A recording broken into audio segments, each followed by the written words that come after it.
We don't think that your world is as out of whack as you are seeing it. And we wouldn't make a big deal over a little bit of negative emotion if we were standing in your physical shoes. But we do agree with you. It should feel better to you. Life should be good to you. You should get what you want. You shouldn't have to suffer. Things should unfold. You should feel your power. We want you to know your worthiness. And we think that is the biggest, boldest, most accurate answer to the question that you're posing here. People have lost their sense of worthiness because of the distorted story that has been told to them about who they are. And stories, so many, one after another. So but this conversation is not helpful.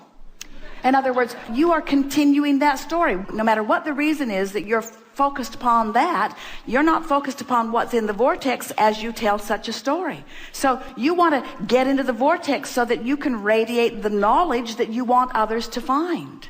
And this is the time of awakening, meaning this is the time when all who are looking will find. We want to find a way of helping you to feel the enthusiasm that we feel when your life causes you to put something into your vortex and then you manage to get in there where it is.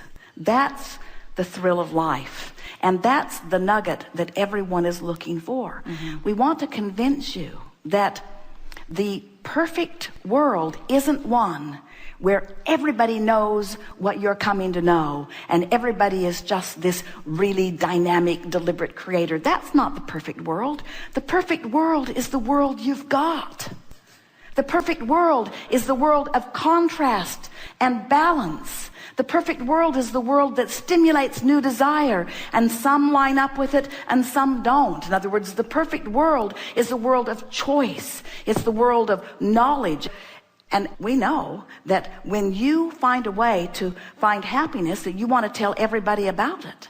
But the thing that's tricky about that is somebody who's not in the vicinity of happy can't hear you.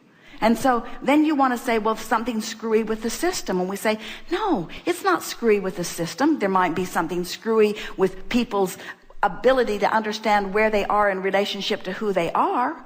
That's screwy. It's screwy that a mother welcomes a child into the world and then convinces the child that the child should care more what mother thinks than about how the child feels. That's screwy. But don't you notice that as children grow, that they begin reaching for more, and that if they care about knowing that they'll find their way? We cannot assume that people in various religions haven't found something meaningful that is working for them. In other words, we are not for a moment here to suggest that the way that we are explaining all of this is the only way that it can be explained.